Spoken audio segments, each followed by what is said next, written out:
This one psychological trigger gets dream clients to chase you versus you chasing them. And I get it. Everybody says to attract dream clients, but nobody actually shares with you how.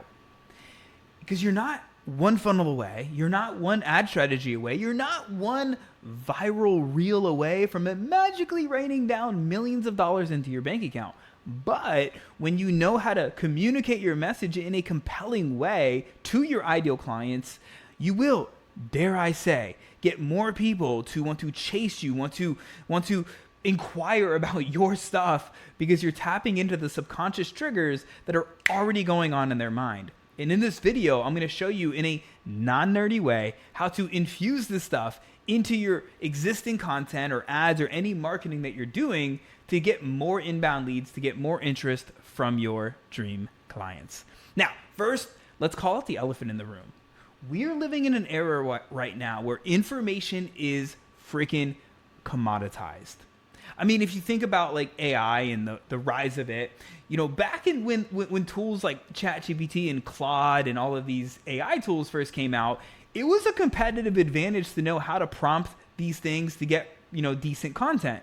Nowadays, it's common knowledge. Everybody's doing it. If you just pick up your phone, go to Facebook or Instagram and scroll through the feed for a couple minutes, you're going to see 90% of the content is either directly 100% written by AI or heavily influenced. And so now it's pretty normal. You're kind of blending in if you're doing that. What is abnormal and what helps you stand out is knowing how to actually write copy, or, you know, at least be proficient at it in a way to where whether you're writing or you're speaking, you know how to actually tap into what's going on in your ideal client's head to get them to stop the scroll, to get them to lean in, and then to influence them to take action on your call to actions. ChatGPT can't save you from that if you don't actually know what to do. And so that's what I'm going to give you in this video, is like what to do, like how to actually do that. So even if you do leverage a tool like AI, you know if it's doing it right versus like just like hoping and praying that it works. Because my friend, hope and pray, you should definitely pray. Like go pray. But that's not a great strategy to just like post and pray or hope and pray that you get clients. You actually want to have an effective way to do it. And so the thing that you want to avoid is you don't want to over-explain. You don't want to just teach at your audience and give all the benefits of the features and all that, because nobody cares. What you do want to do, and this goes into the psychological trigger that we're going to unpack, and I'm going to give you 5 steps for this. We're going to unpack this in 5 steps, is you need to tap in to the narrative that's already going on in their head. This flips the frame. This goes from you needing to chase and try to convince and teach and all of that stuff to people coming to you, like leaning in, being curious, right? You're literally flipping the frame. And so I remember reading a book by a guy named Donald Miller. It's called StoryBrand. And he talks about in this book that most companies, most businesses are trying to make themselves the hero versus making their ideal clients the hero. And so that concept ties beautifully into what we're going to walk through right now. You see, everybody has their own narrative that's going on in their head. And one of the ways that I like to look at this is, imagine that you had a video camera and you had like some advanced Neuralink in your ideal client's head, and you were literally following them around all day, and you can hear their thoughts, you can see everything that they're doing. They have a story every day they're living through. They have repeated thoughts and beliefs that are compounding over and over and over again. And this is like a nice pre-step for you to take. It's like people say to niche down. There's too much content and information out there to just niche down. You need to think about one person. Like, who is that dream client? If you had 100 of them, you would be pinching yourself, being like, I can't believe this is reality. Who is that one person? Right? When you could think about that person, this is what we want to start to unpack. We're going to break this down into 5 steps. The first step, this is what I call criteria-based messaging. The second step is more subconscious triggers. And the third step is how to actually communicate to convert. And then I'm going to give you 2 bonus steps to help you implement and apply this stuff. So the first step here to get them to check off their own criteria in their head is what I call the struggle story. So the struggle story for your ideal client is going to be a few different things. There's going to be external things that are going on in their real world, and then there's internal things that are going on in their actual mind.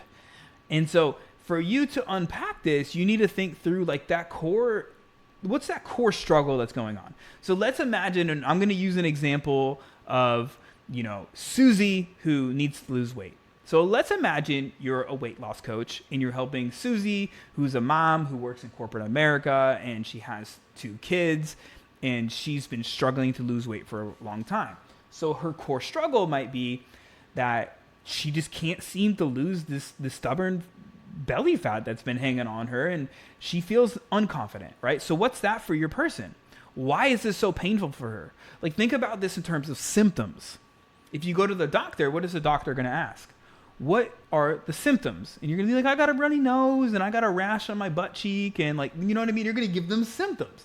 What are the symptoms that are happening because of that core problem that your ideal client has, right? They might be in business. It might be like, I have I'm not getting leads. I'm not booking enough calls. I'm like, they are perceived as problems, but those are actually symptoms for typically having bad messaging or offer or not really having systems, right?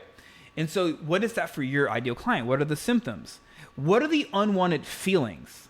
Think about this in another way. Like, what are they complaining about to their friends or to their colleagues or to their family members?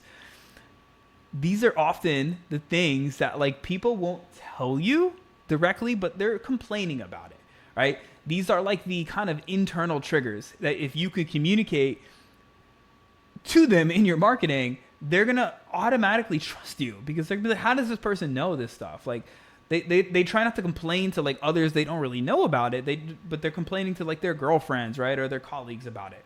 And so what are these things, right? And then what are they trying to do to fix it? In their current narrative, in their current story now, what are they trying to do to fix these problems?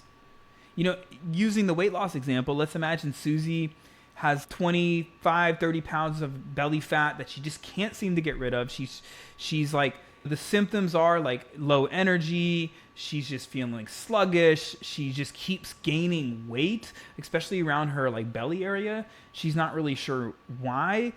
She feels like crap. She's complaining to her friends that no diet seems to be working, that like blah, blah, blah. She's trying to hire a personal trainer. She's trying different kinds of diets that her colleagues are recommending to her, right? You see how we start building out this actual narrative. This is the struggle story that your client is in. And then what limiting beliefs do they have to why it's not working? This is game changing, my friend. Like, if you could think about the limiting beliefs that they have now. So in Susie's example, maybe she's like, man, maybe it's my genetics. Like my mom was kind of like this too when she turned 40, right? Maybe she's like, I just haven't found the right diet yet. Like, what are the limiting beliefs that they have to why their results why they're not getting the results? When you know how to communicate these things, you can start to truly tap into that struggle story. So this kind of like helps to put a full picture on like the first major step here in really tapping into their narrative. The second one is going to be more so around what I call consequence. People will do almost anything to avoid future pain than they will for future gain. People might be motivated by like an aspiration, and we certainly want to use it. I'm going to share with you in a minute how.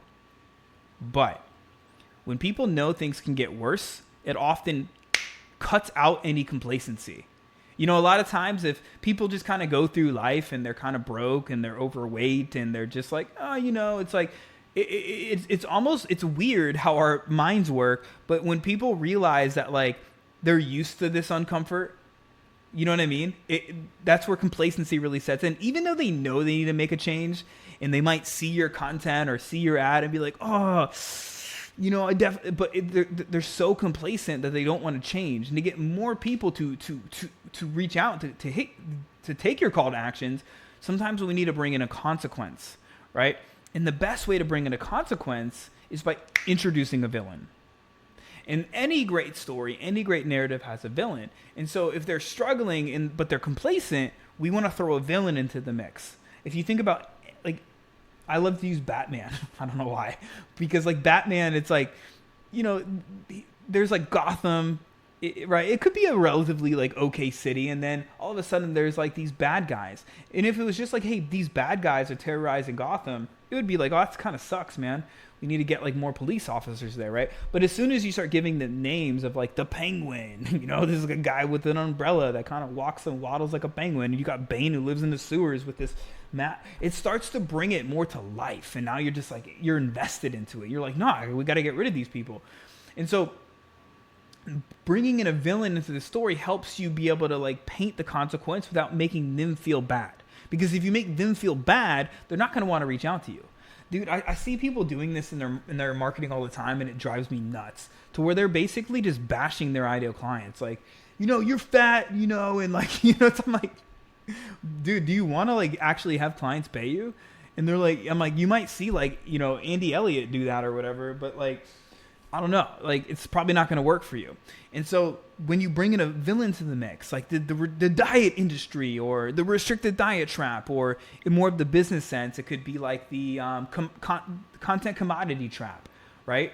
It helps you bring in the villain, and the villain is going to make things worse for them if they don't change, if they don't actually like, you know, hire a guide like you. You see what I'm saying?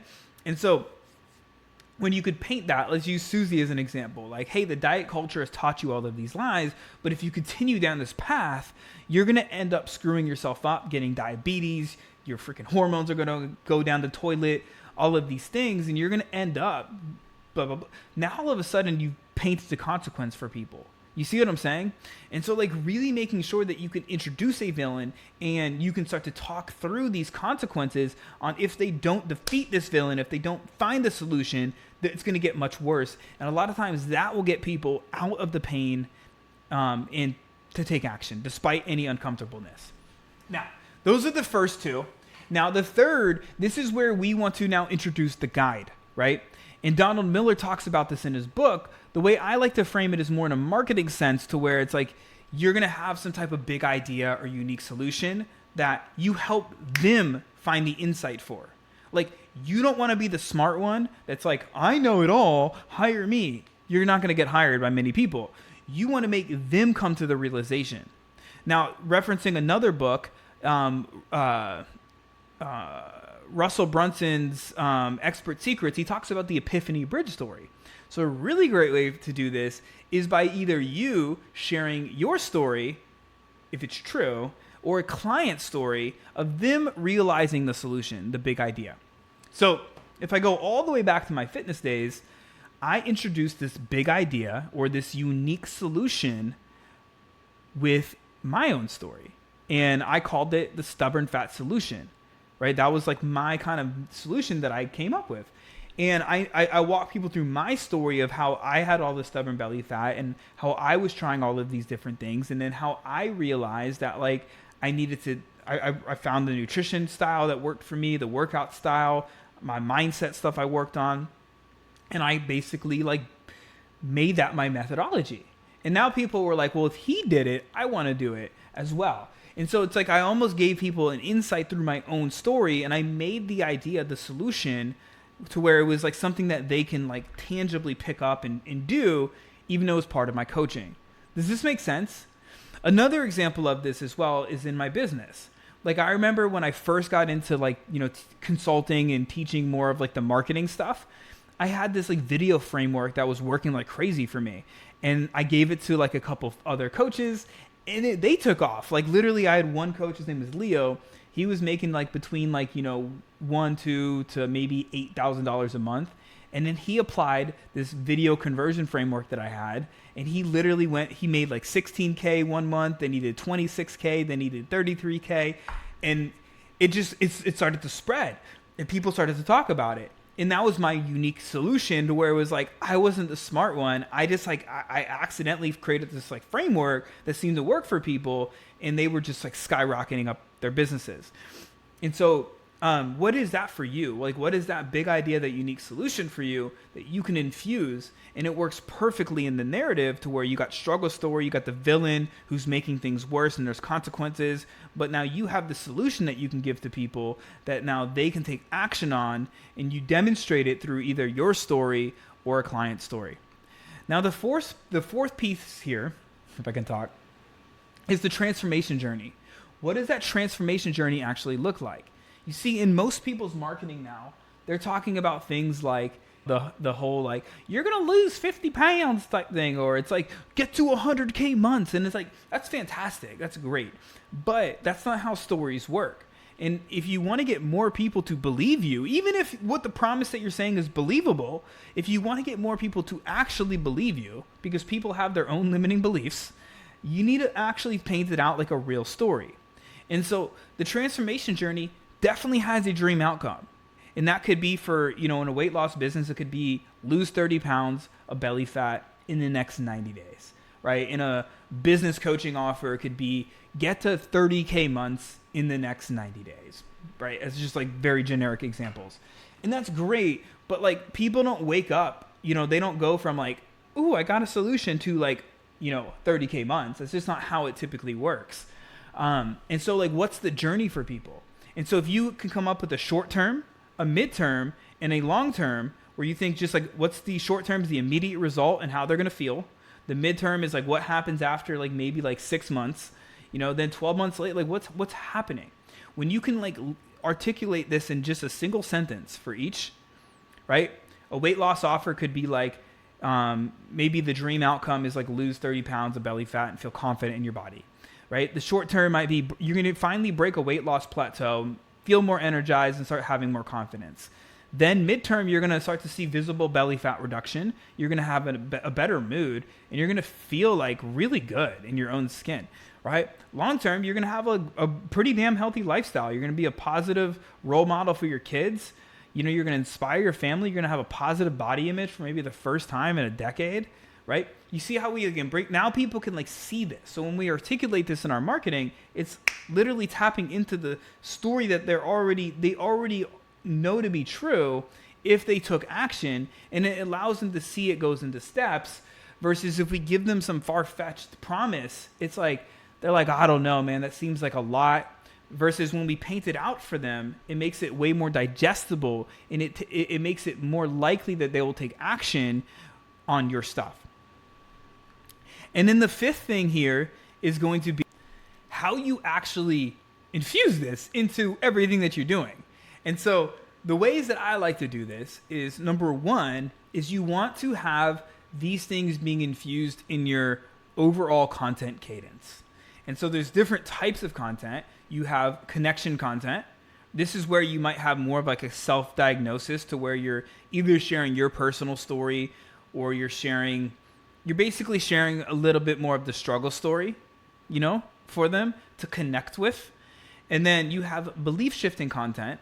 This is where you're sharing content to where you're literally cutting through the limiting beliefs that you came up with in the struggle story, and you're aligning them with the new belief they need to have, which aligns with the solution that you're going to solve, right? An example of this could be if they think that it's like their genetics or they need to diet more, using the weight loss example. Your new belief might be like, no, you just need to learn how to eat right and how to actually have the right amount of calories in the right workout plan, right? And now if people believe that, and now your solution is like, well, I have this like, flex fuel nutrition framework, and a metabolic, intensity training, and my stubborn fat solution. Now they're more intrigued because they believe the belief first.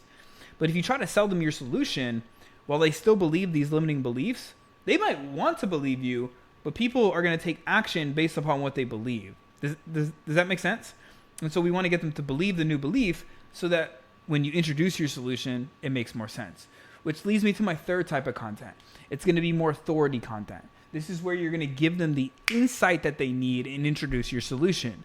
So you want to make sure that you have this mixed into your cadence to where people can be able to do that. And then the fourth type is conversion content. This is where you're going to really make sure that you're nailing your hooks and your call to actions so that you can get people to actually take action. And this is how you get more people reaching out to you. So when you're hitting these different psychological triggers within your content, it gives a very diverse cadence and it gets more people to go through the journey they need to. And so every week when you're dropping a great conversion post, you're going to get more people reaching out to you.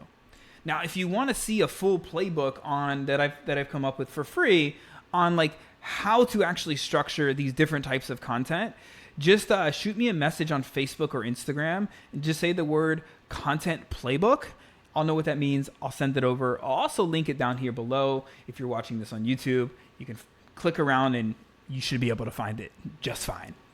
So there's that piece. And then once we have that content cadence, we have like what I call your conversion assets. So we basically want to take this messaging and put it into a nice sandwich, right? And on top, we have a really good hook. And this could be for like a VSL or a workshop or a webinar, some type of asset that we use for conversions. We want to have a great hook, right? And then we want to have a great call to action. This is going to be a great messaging sandwich that we can get to convert. The middle of the sandwich, and again, this could be in many different vehicles, like a VSL or a VSL, workshops, masterclasses, webinars. They're basically all the same shit. It's like all the same thing. They just call them different names. That's going to be like the meat of this, where you're able to articulate all of this stuff that we just talked about in one asset that you can get people to see. And this is going to help pre-sell people into your stuff. So if you want to see an example of that as well, I'll have a link below to a training I did where I unpack how to be able to actually come up with a really good conversion asset. So anyways, I hope this helps give you some insight, gives you some clarity. If you have any questions for me, drop them down below and make sure to hit subscribe for some more.